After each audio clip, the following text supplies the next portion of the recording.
So this is Daddy and Baby with Use of English Part 4. What are we doing today, Callie?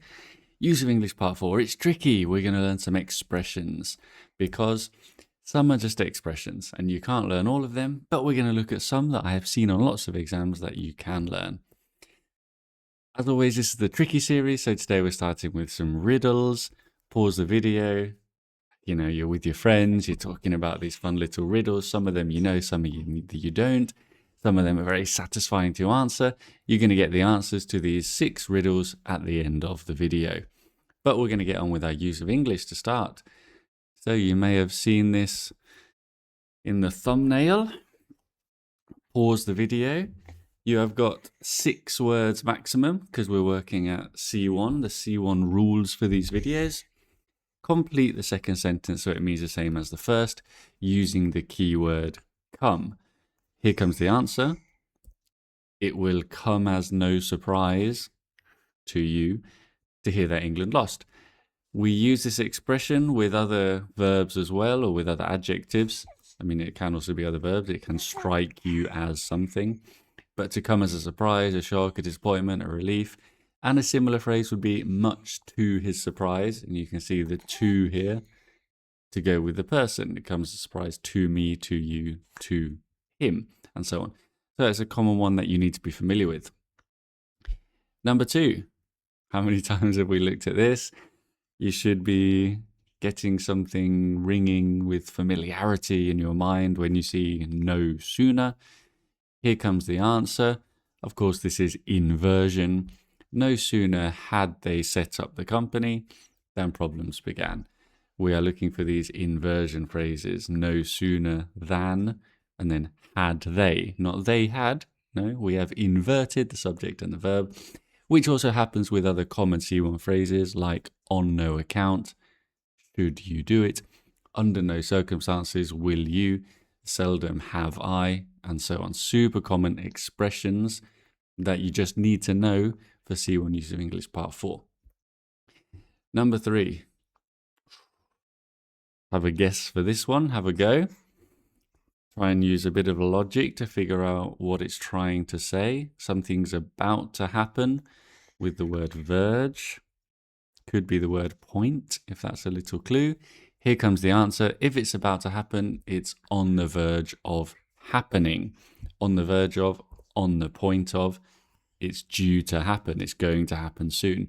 And of course, you're getting 1 mark for knowing the expression on the verge of, and 1 mark for knowing that a preposition must be followed by the gerund, the ing. Number 4, chances, possibilities, probabilities. Pause the video. Here comes the answer. I'm quite sure Jay will not get the job. So it's not going to happen. Jay has no chance of getting the job. So if something's not going to happen, there is no chance of it happening. When we talk about probabilities, someone can have no chance, or they can have little chance, or they can have every chance of doing it. There is also the set phrase, to not stand a chance.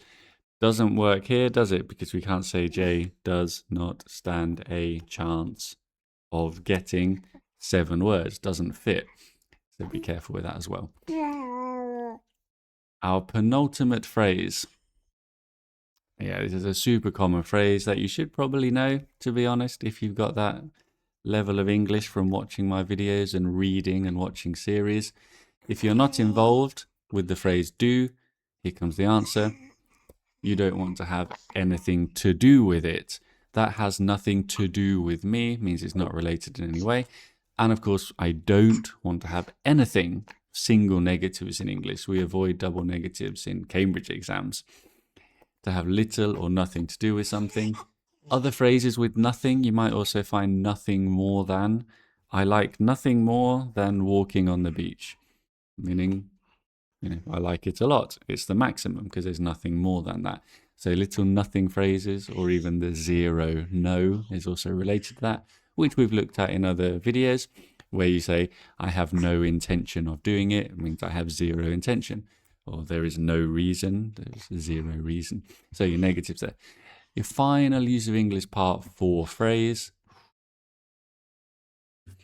Okay, pause the video. bit of a complicated. This led to the match being delayed, didn't it? So we are looking at really expressions with gerunds, like something leads to something happening, something prevents you from doing something, something results in someone doing something. They're quite complicated use of gerunds. I'm sure there is some more complicated linguistic reason than I could explain as to why the gerund is used here.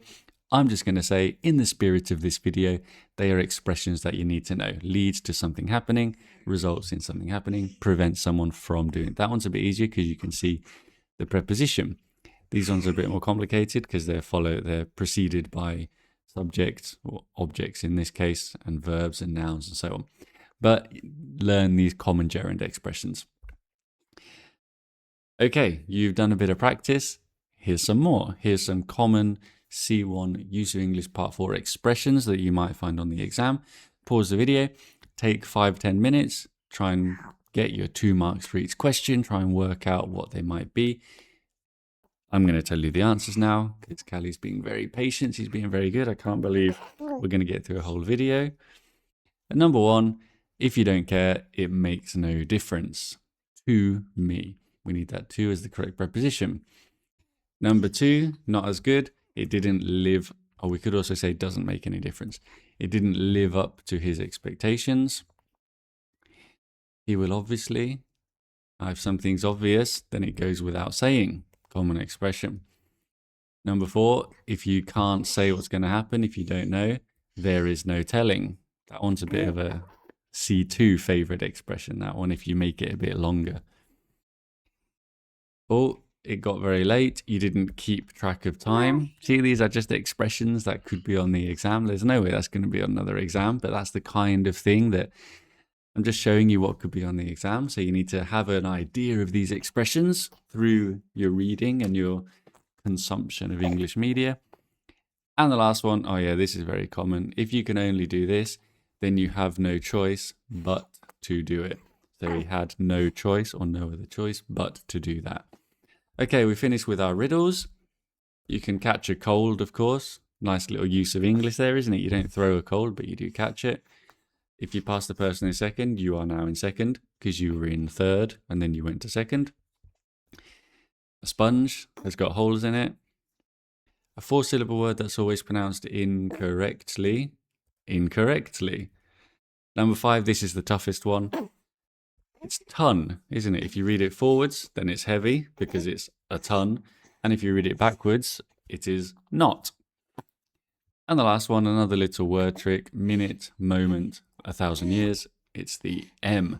Right, I hope that was useful. And you've done some Use of English Part 4 practice. Goodbye.